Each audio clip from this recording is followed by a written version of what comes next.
760, take 1, A and B marker.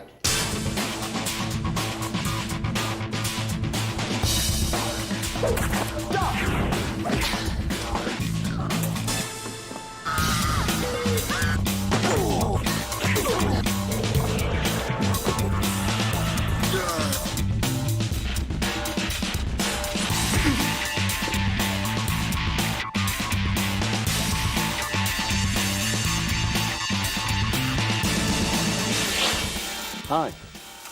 Randall, Jeff Randall, private investigator. Hi. Marty Hopkirk, Spectre. The grave rejected me. Yeah. So I'm stuck with you, then? No, I'm stuck with you. Partners for life. Why don't you come with us and have a look round, as it were, behind the scenes? This is where we film it, for instance. Gentlemen. You're more than welcome. To come and join us, please. These are 2 chairs, for example. Thank you.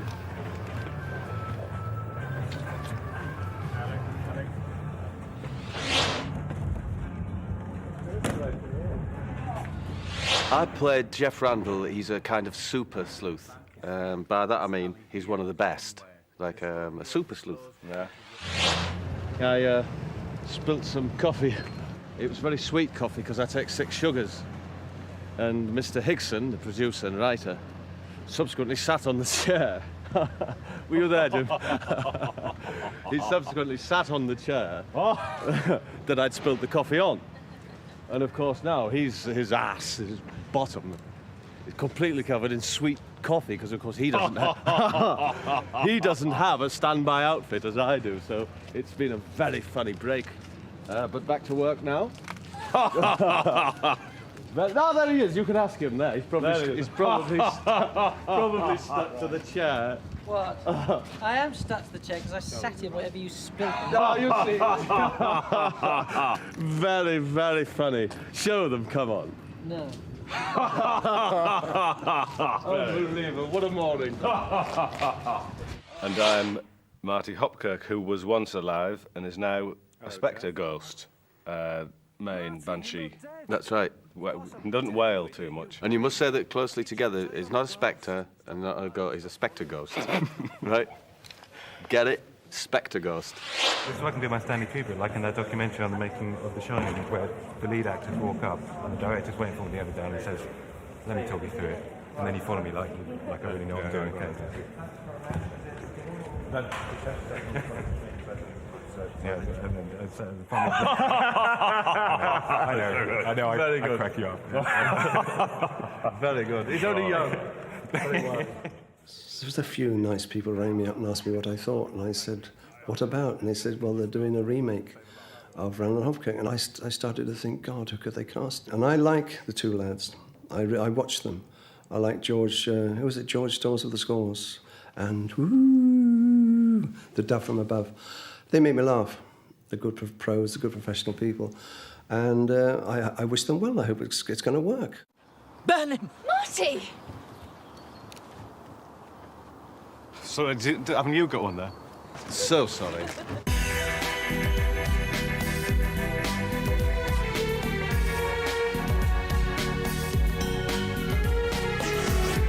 I watched it as a child, yes. And my memory is that I used to watch it on horseback. That's right. A lot of people did. It was a stupid little craze at the time, wasn't it? To watch your favourite programme on any animal, but Jim says a horse. He was on horseback. Yeah. Kids and even grown men have always wanted a secret weapon that would help them.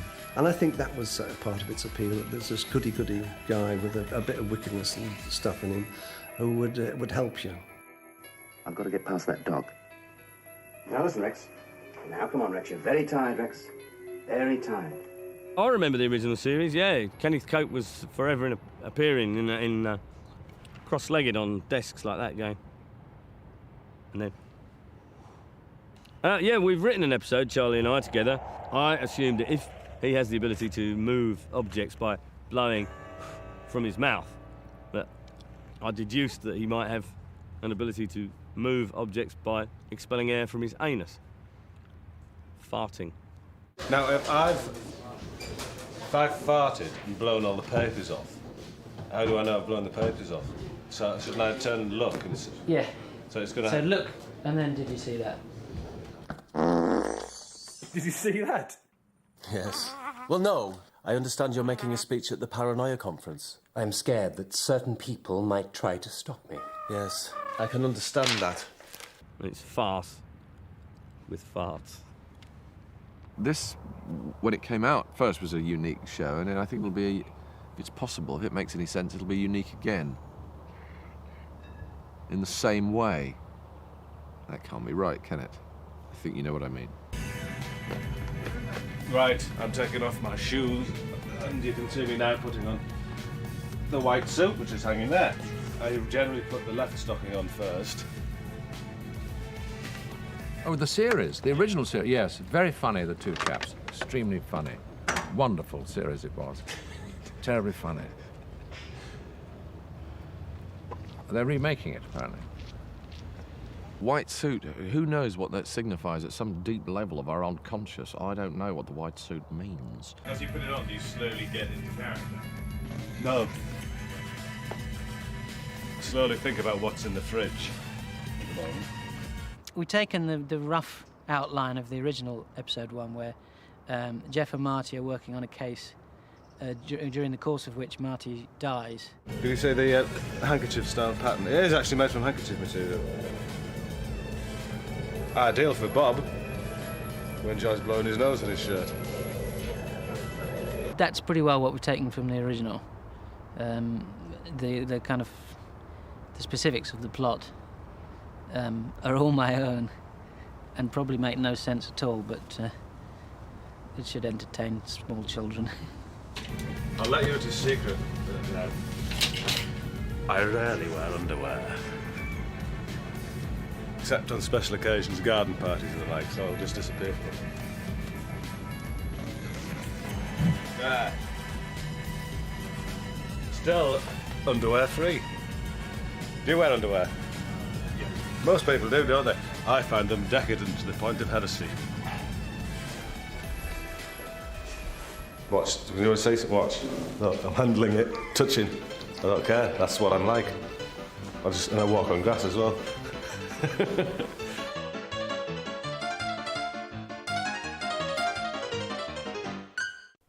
Good morning, Jeannie. You're in nice and early. I like that. It's 12:30, Jeff. Is it? Amelia Fox, and she's Jeannie, who is my ex-fiancée. Well, she in the first episode she's my fiancée, but then I perish, and then so she's my ex. I suppose my ex-fiancée because I'm dead. Fiancée. She's my ex-fiancée. Jeannie, I can't find him anywhere, and his bed's not being slept in. Do you think he's had second thoughts? No, this isn't like him at all. No, but she's still your fiancée. I mean, does death break that contract? Well, presumably we're never going to get married, so... and then she could still remain my fiancée. Oh, it's so confusing. Well, she's a girl's dream, really, to play, you know, the sort of the heroine of the piece, the love interest, and she gets to be action girl as well, and wear the good clothes. So, you know, she's sort of irresistible.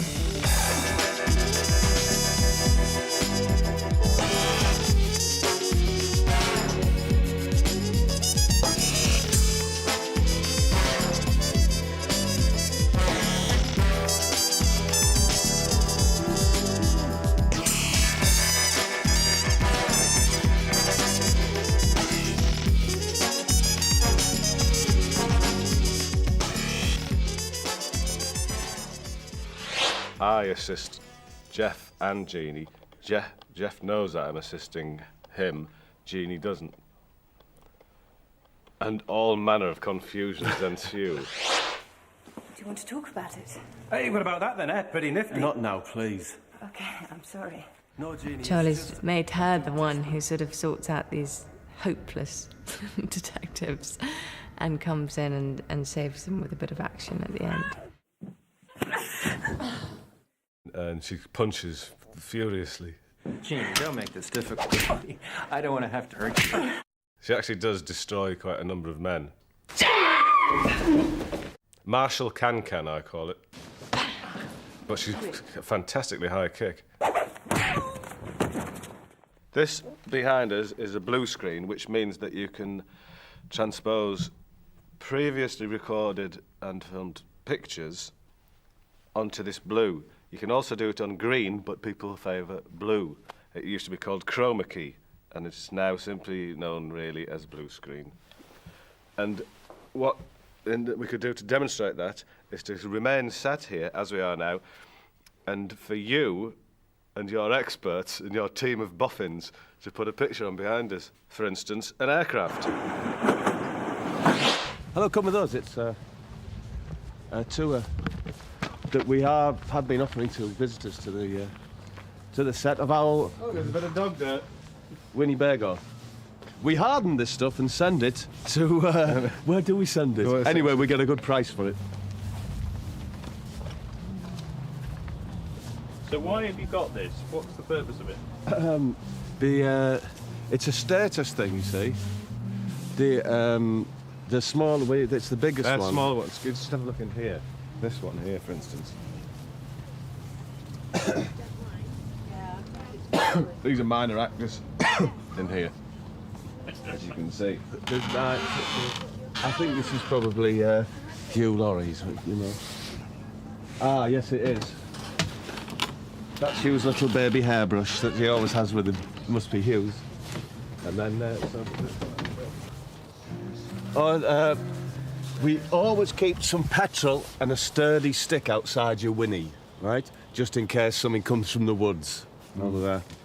And if it does, as it did the other day when a flightless bird approached us, we poured petrol on it and bludgeoned it to death. We hit the bird repeatedly on its face. Come inside. This is my chair here. I'll show you how I sit. It's quite a fair way of sitting. A lot of people say. And Bob sits here in a rather gruff and manly way, a bit like that. What are you saying, Jim? I'm saying, well, show me how you sit. This is a gruff, manly, very macho. Like that. And I sit like that. Right. Now, this is where we come to relax and to learn our lines, and to play our morbid music. And here it is. Oh, isn't that morbid? Terrible. Very miserable sounds. This is where I eat my tomatoes. And this is where I throw his tomatoes to him from, for him to eat. Who's this, Trevor? Gentlemen, it is. I'm afraid I have to interrupt you for a moment. Would you care to come and join us? No, we're not going to do this scene. So I have to put up with all the time, you understand? What's that tune? It's Bach, I believe. Is that your arse? It's Bach. No, that's You mean that, do you, Trevor? You mean that, do you, Trevor? Obviously, he means it. You see, this is what happens. We come in here to relax, and then Trevor's face appears there and alerts us. So that's basically what happens all day long. Bob's generally got his spoon in his tea at that point. What are you making, Bob? Do you know how you stop these spoons? They're very modern, aren't they? They just won't stop. I'm making a cup of coffee. Sorry about it, we'll have to cut this tour short, but there's no refunds, I'm afraid. Well, perhaps we can come back and do it another time, yeah? Shall we show you a little bit of how we allow me to disappear in the world of film? Righty-ho. This is how it's done. I'm going to say freeze, and at that point, during the action, Jeff, played here by actor Bob Mortimer, who I think you would agree is probably the new Nick Berry, will freeze, and you'll see him freeze. I will then leave the shot and say unfreeze. Let's hope it works. Right, we've now left the edge of frame. Fingers crossed, here we go. Well, hang on, no, you didn't cross your fingers. Oh, sorry.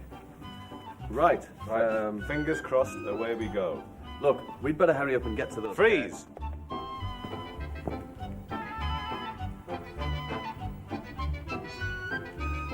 Now I'm going to appear. It's a reverse of what we just did. But in order to get back, look at that, that's not a special effect, that's just moonwalking. Are you ready? Actor B will now commence his stroll. Freeze. Jimmy. Lean back, Jim. And action. Can't leave you alone for a minute, can I? Freeze! Unfreeze!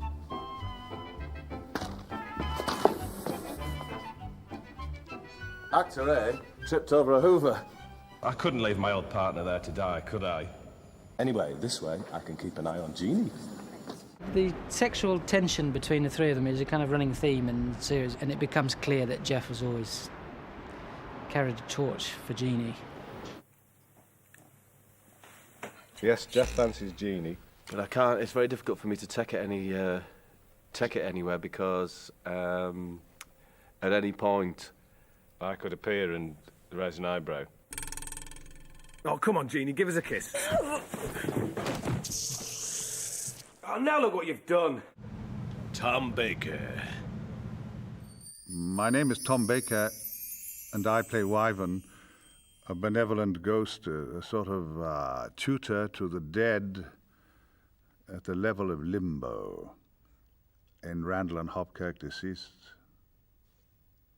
When Marty Hopkirk is murdered and he finds himself in limbo, and he finds, the way one does in marvellous stories, that he meets this benevolent fellow Wyvern who's telling him how to come to terms with being dead. Hello? Hello? I'm looking for Mr. Wyvern. I'm Wyvern, and you must be Mr. Hopkirk. You'll get the hang of it, Marty. The trick is believing. None of this, after all, is real. No? No, I merely created all this so that you would feel at home. But we could just as easily be sitting here. This is a very nice conceit, isn't it, really? Because most of us, the problem is actually coming to terms with being alive. I teach Marty how he can cross through matter, or how he can spin or fly through the air and things like that. In other words, so that he should come to terms and be happy with being dead. Oh.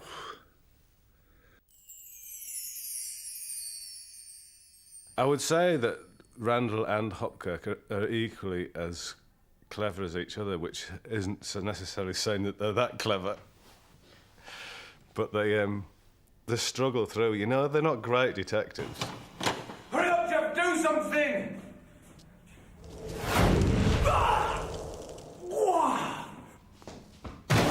I think most of the cases are solved by very basic methods and a lot of fluke. Well, we're back here in front of the blue screen. Yep.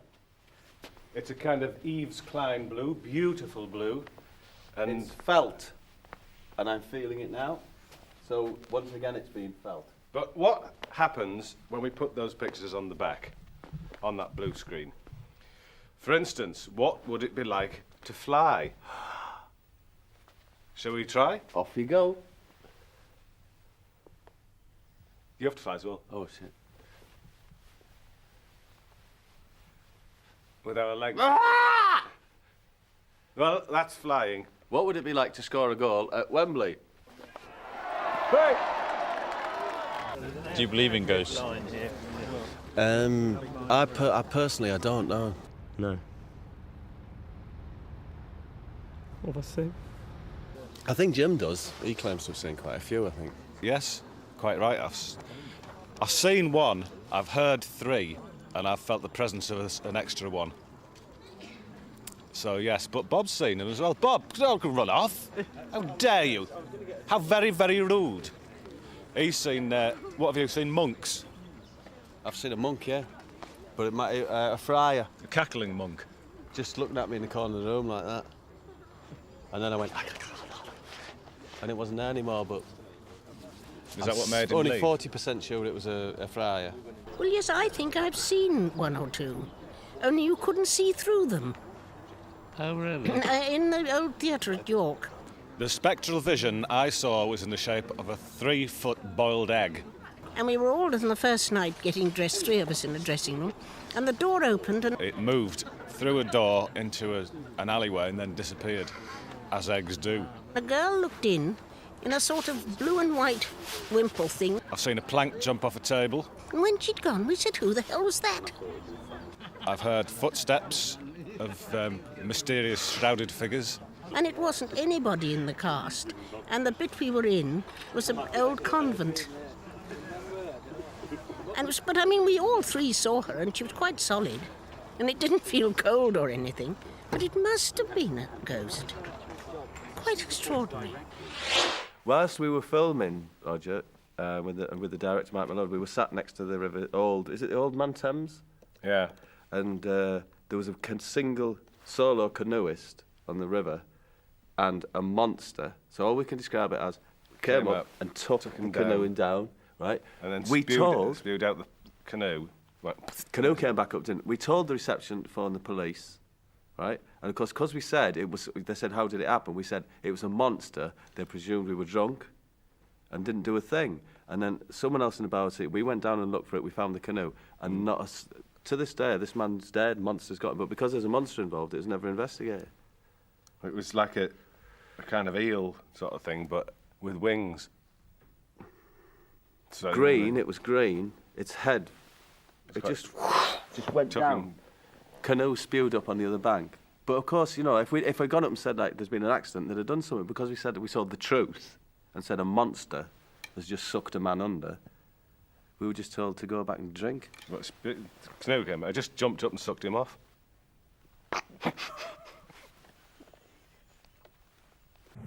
Charles Dance. Well, he's a pretty awful man. It's called Ken Crisby. He's a painter's agent. He's unscrupulous. Gets his just desserts, of course, at the end.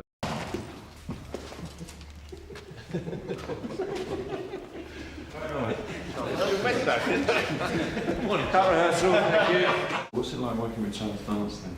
He's very nice. He's a lovely man. He's polite. He knows everyone's name. And he's a lovely actor. What more can I say? Remember Julian the Crown?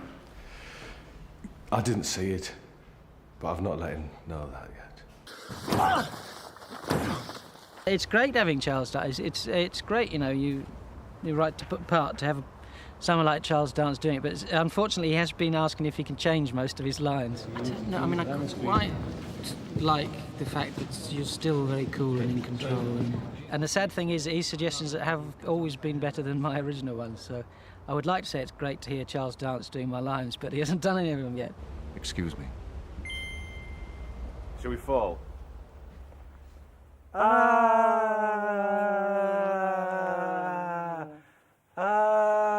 Oh, you went into a deeper well, you see, that can happen. That's falling. Some days you don't hang around, you know, and other days you hang around for maybe 6 or up to 20 hours.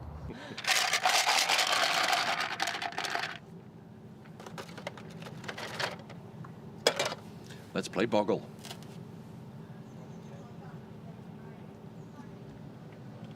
Oh, undiplomatic. Oh, well. Have you got no, 6? I haven't got 6. I've got 5. No, I'm nowhere. Bathes. B-A-T. We have to let him win because he's starting to show. Quite right. If I don't win, I take a terrible strop. I had Chimera. During the course of this filming, we've found a new hobby, which is dancing. Which is, you know, it's not new, but we've not been dancers before, so we go back to our Winnebago and create new dances. What sort of dances? Well, I can show you the beginning of one of them. Yeah. Which is you have your hands like this. Yeah. Then you close your eyes like that. Then you shake your shoulders like that. Then you grab your gentle area and go like that. And then there's some more moves, but that's the start of it. God. But we've enjoyed doing it, you know. Paul Whitehouse. I'm Sidney Crebb, and I don't like Hopkirk. I'm going to chase him for all eternity, and I'm going to cut him. All right? Hopkirk! Hopkirk!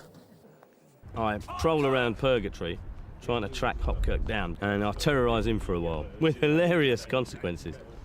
And I tried to do it in a kind of Ray Winston hard man style, but I'm not very convincing like that, so I do lapse occasionally into, my name is Sidney Crebb. Oh, yes. there's no point in describing the plot. I mean, as I keep saying to Charlie, I don't think any of this would actually ever happen. Yeah. Are you interviewing me? Yeah. Bastard. Yes, it's my character who's meant to be jumping off here. And are you going to do it, or is somebody else? No, I'll have a go, but I'm not allowed to. That's bravado, really. Of course I wouldn't. There he is, the man himself.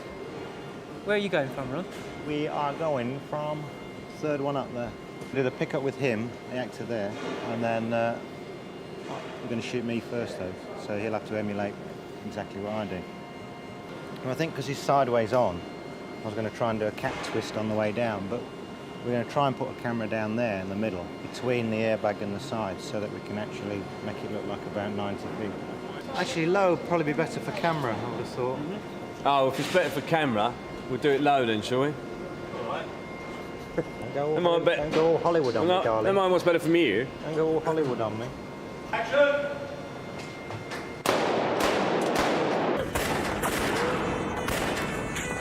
Don't make me laugh. What, you two? Laurel and Bleeding Hardy, take me? Sidney Craig? You mugs. Get out. Where's Sidney? I'll remember you, Hopkirk. I'll remember everything. See you later.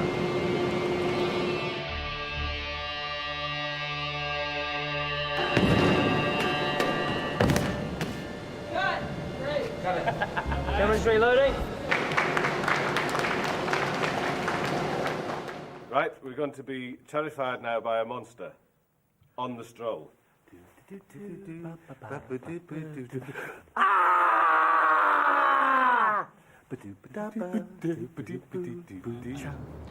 Well, the basic way of appearing and disappearing is very simple. You simply concentrate, use a bit of pressure, sometimes you fart.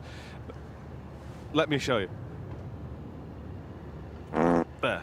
That was just a little one. There's a bit of, you know, but the concentration has to be there in the first instance. So then you concentrate and then you disappear. Let me explain to you.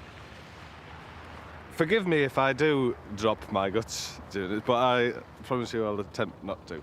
Here we go. Now I'm here. Now I'm here. Now I'm here. Yeah.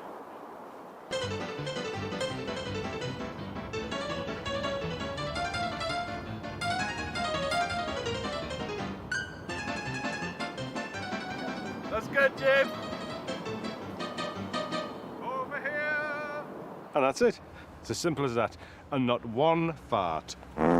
You have now got the Winnie to yourself. Yeah, that's a joy. No disrespect to anyone else, you know, intended, but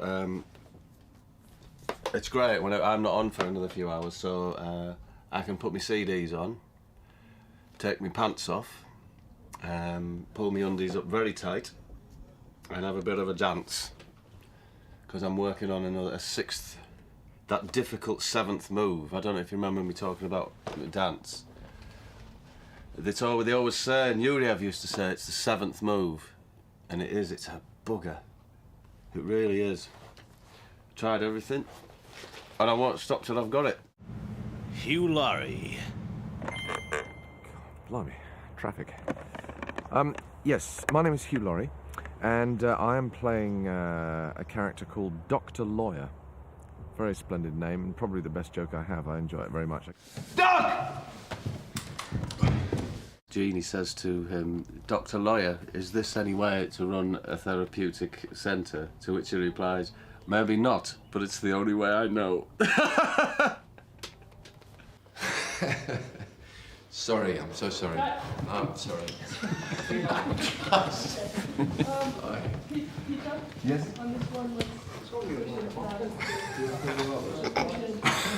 We practice it on that, it's just printing on that one, actually. There are lots of other very good jokes too, but that's a particular favourite of mine.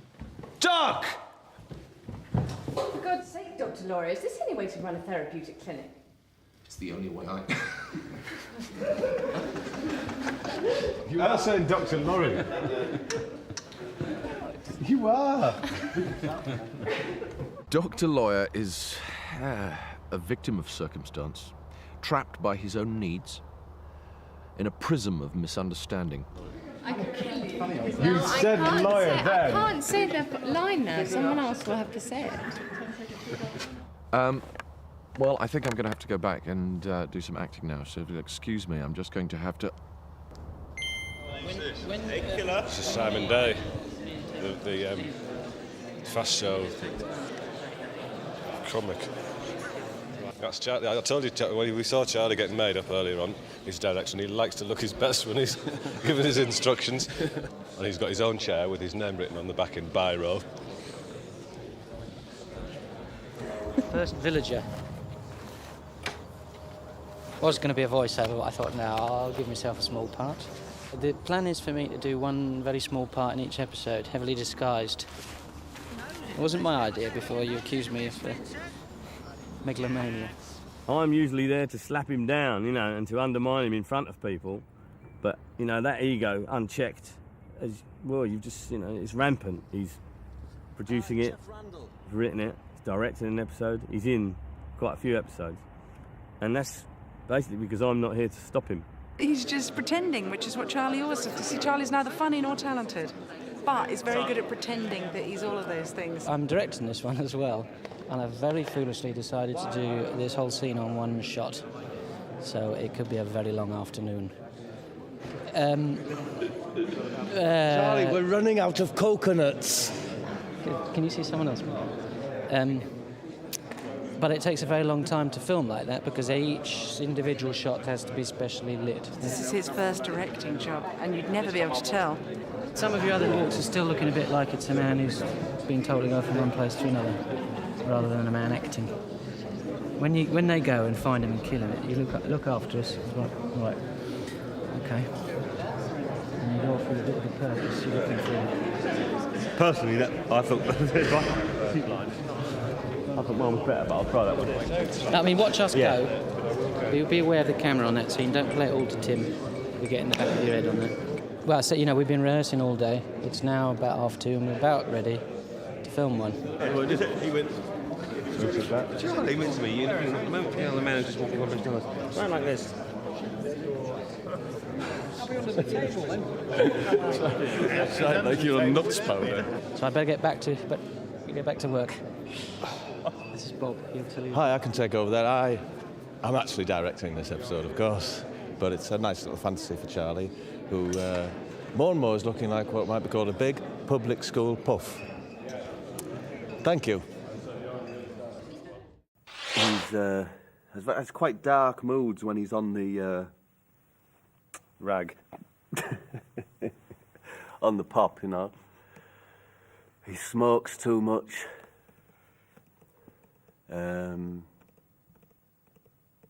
Well, he does, you know, He's he does a nice very fella. well. I don't know what to say, really. He does very well. We know that he occasionally goes off and jacks up.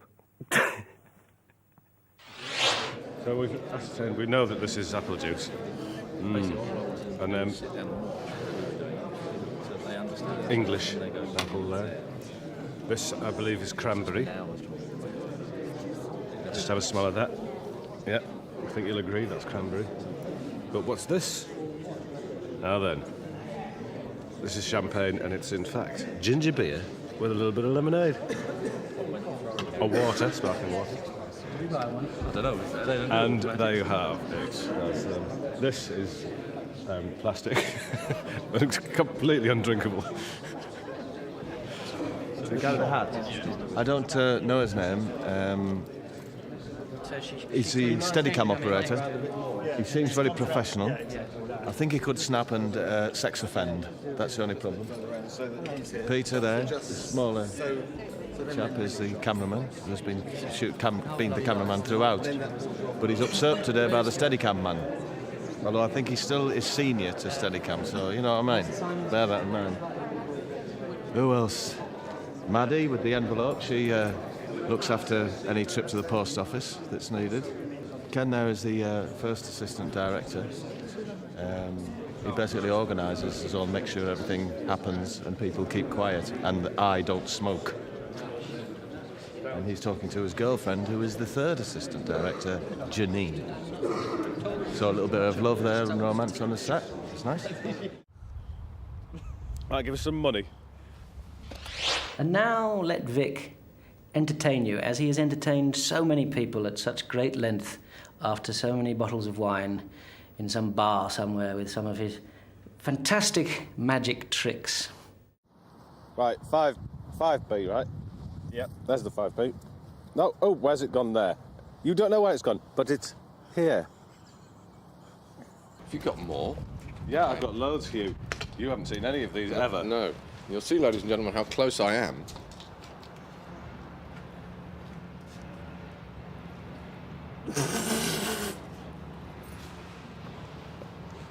That is pretty good, isn't it? That's pretty good. You didn't know that was done, did you? No. Now you do. No. Martin Clunes. Martin Clunes, playing Craig Marshall on page 1 of episode 2. And that's it. Stabbed.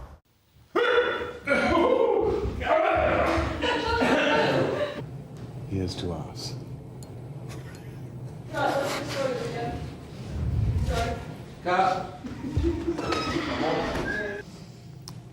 If only it didn't have to be so clandestine, Craig. You've got to kiss me.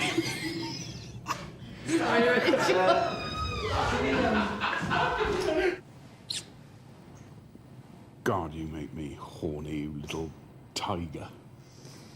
If only it didn't have to be so clandestine, Clive. Craig.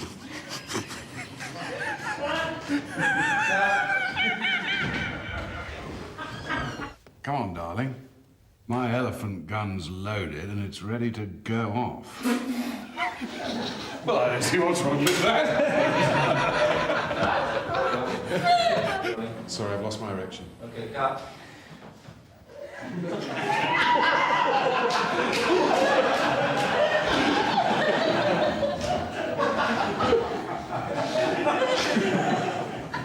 Okay, it's back. Bob said of me to someone, oh, Martin Clunes, very nice, reared by wolves. Well, let's quickly change the background, like that.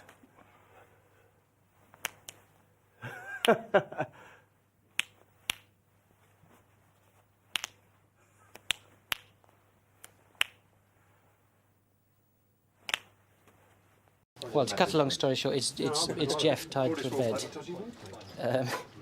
who's been next door, has been tied up in a kinky sex game, and we have two stuntmen who are prepared to be flattened. And with any luck, this bed with Jeff tied to it should come through and flatten the villain. We will literally fire a bed through the wall. That's how you do it. 3, 2, 1, action!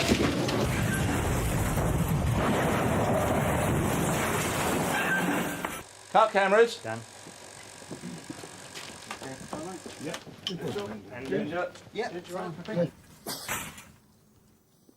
Jeff? Jeannie, hi. Is anyone any good with knots? I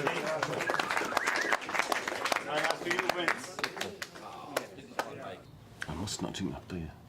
I must not drink that beer. I must not drink that beer. I must drink the beer. Difficult. Peter Bowles. My name is Peter Bowles. I'm playing Captain Graves, the headmaster of a public school, and I'm rather mad. You are an elite. When Peter first arrived, he was banging on our door, saying, "Get on the set now, you pair of idiots." Really, and we'd never even met him. No, never met. You are the foot soldiers of enlightenment. I didn't know they were in it. I just thought it was me when I came. I was rather shocked. And they sort of try and put you off while you... Put me off? Yes, during scene. They don't notice me at all. They don't pay any attention to me whatsoever. This is quite... When they pause for Can I breath, handle that? speak. Sorry. Beg pardon? I do apologise, I thought you'd finished. It's the first time you've spoken to me. Well, how on earth would you research into being a ghost? I don't know. You know, I mean, you could watch old films, you know, The Ghost and Mrs. Muir and things like that, but I don't think it would assist in any way, so you just... I watched Nick Berry, Heartbeat Harbour Lights, because I'm a very similar sort of character, the truth be known. I watched The Man in the White Suit with Alec Guinness and a lot of cricket matches to see how people acted when they were wearing white. Charlie, I've been a bit worried about your performances being a bit underplayed. Could you possibly camp it up a little bit certainly. for me? Thanks, mate. A lot of special effects stuff we're doing today. We're going to film quite a lot of this against blue screen in the studio, but this is the kind of setup for it all. And God knows what's going to happen.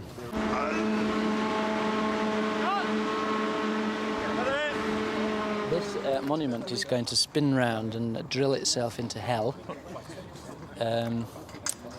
And all our villagers are going to disintegrate and be sucked into the vortex, going down back to hell where they belong. That's the plan, anyway. Look down.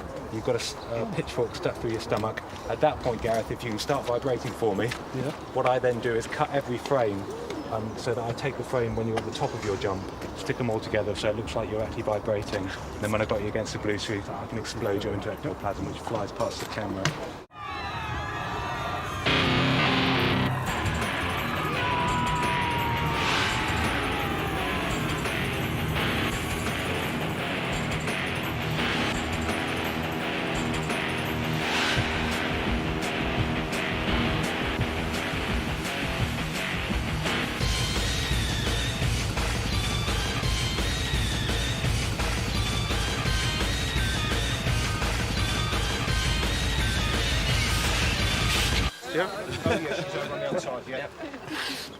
So the helmet, I take it, is a success.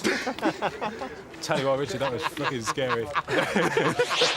It's hocus pocus, Roger. You know, if you're looking for If you're looking for Cannon or Ironside, you know, deep plots like that, then it's more about the Randall Hopkirk is probably more about the people. Don't look for any sort of deep plots into how we unravel mysteries. Are you going to be sad when all of this finishes, as it will? I shall sing when it's finished. No, I've enjoyed it thoroughly, and I look forward to doing the next one. I won't know what to do, will I? This is what I do every day for God knows how many hours. You know, that's one of the pleasures of doing this series is some of the people you're working with. It's a bit intimidating in that it's our first bash at it, and it makes you feel a bit embarrassed when, you know you're not as good as these people, and you're kind of just desperately hoping that they're not wishing as soon as they get here that they hadn't come because they're with a couple of amateurs. I don't really think it's my place to pass any opinion on those two tossers. They're, you know, everything you'd imagine they were like. Oh, they're lovely, fabulous, marvellous people. No. Vic and Bob, they're shit. Odd. I mean, I'm still Morecambe and Wise man myself. No, they're really shit. That is the truth. I don't know, was it called alternative comedy now, is it? I simply have no truck with them whatsoever. I don't like the alternatives that stick to the originals. But they are lovely. They are really nice. Yeah. I mean, they say hello and they come and talk to you. Right, they don't speak to anybody. But he's quite funny, the tall guy. He's hysterical.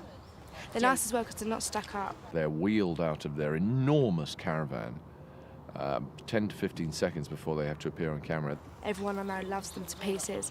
And if I wasn't in this, I'd watch it because I love them as well. I think it's not a bad environment for two chancers like us to do a bit of what you vaguely call acting. It's nice to work with you, Beth, mate, isn't it? This is a new performance piece which we're going to be taking and touring around the country, and we're hoping to present to Called the Three Peters. Right, ready? What are we doing? Robinson Crusoe. Thank you.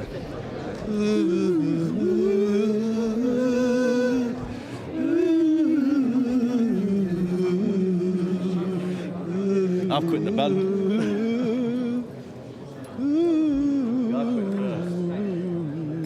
He's fucking going solo. Yeah. Well, we hope you enjoyed having a look at those excerpts